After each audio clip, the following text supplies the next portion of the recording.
बात है, 12th के बाद आप सीधा सीधा जॉब कैसे लोगे? हमारे टारगेट ही होता है रोजगार तुरंत दे देना, आपकी तैयारी करवा देना, मजा आएगा।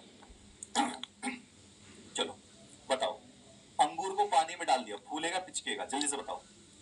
वही है पराशर दाब बता रहा हूं। अंगूर को पानी में डाल दो, मोटू हो जाएगा पतलू हो जाएगा। मोटू पतलू देखे हो? बिल्कुल इसी तरीके से अंगूर को जैसे ही पानी में डालेंगे, पानी में डाल लो, ध्यान रखना कहीं उसमें मत डाल देना, कहीं शराब में डाल दो, क्या अंगूरी बना दे इसको ना। अंगूर को पानी में डालकर वो हो जाएगा गोलू मोलू सा, गप्पू सा। अगर इंसान इतना गोलू मोलू हो जाए, सीढ़ियों से एक बार गिर जाए तो गिरता ही रह जाए, ऐसे टप टप टप गिर जाएगा बेचारा बेचारा। अंगूर को पानी में डाला, ये मोटा क्यों हो गया, वो फूल क्यों गया? सीधी सी बात, उसके अंदर पानी घुस गया। ये तो है, पानी अंगूर के अंदर चला गया। पानी है तनु, फीका लगता है तनु, जिसमें कोई पावर ना हो। पानी क्या होता है? तनु। और अंगूर के अंदर क्या होता है? सांद्र। सांद्र का मतलब जिसमें नमकीन लगे, मीठा लगे, खट्टा लगे, उसको सांद्र बोलते हैं, ज्यादा मात्रा। तो अंगूर के अंदर का रस सांद्र, बाहर का पानी तनु। तो परासरण में क्या होता है? तनु से सांद्र की तरफ चीजें चलती हैं, तनु से सांद्र की तरफ, तनु से सांद्र की तरफ।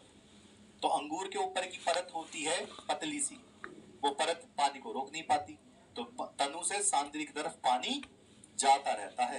ये मैं नहीं कह रहा, ये पूरा का पूरा प्रकृति करती है। चने डाल दो तो पानी सांद्र की तरफ, अंगूर डाल दो तो पानी सांद्र की तरफ।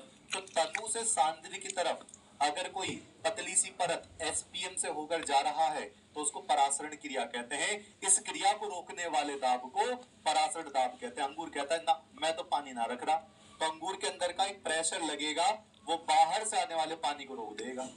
यानी कि तनु से सांद्र की तरफ आने वाले विलायक के कण को रोकने के लिए जो प्रेशर आप लगाते हो, अंगूर को मोटा नहीं करना तो वो प्रेशर लगाना पड़ेगा, उसको हम क्या कहते हैं? परासरण।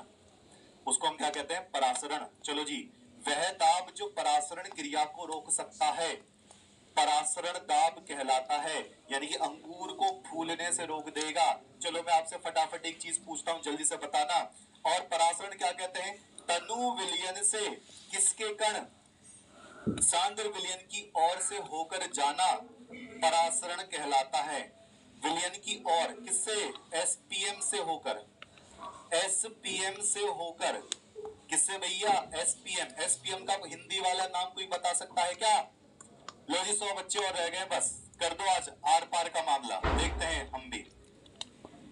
भैया विलायक, विलायक को क्या कहते हैं? पानी कहते हैं, जल कहते हैं, और जल ही जीवन है, ये तो आपने सब जगह लिखा देखा होगा, गांव में लिखते हैं ये बात। तो तनु विलयन से विलायक, विलायक का साफ साफ कहने का मतलब होता है जल के कण का सांद्र विलयन की ओर एसपीएम से होकर जाना परासरण कहलाता है, परासरण कहलाता है। तो भैया एसपीएम को क्या बोलते हैं? अर्ध पारगम्य झिल्ली। इंग्लिश में लिखो मत, हिंदी में ही लिखो, अर्ध पारगम्य झिल्ली कहते हैं।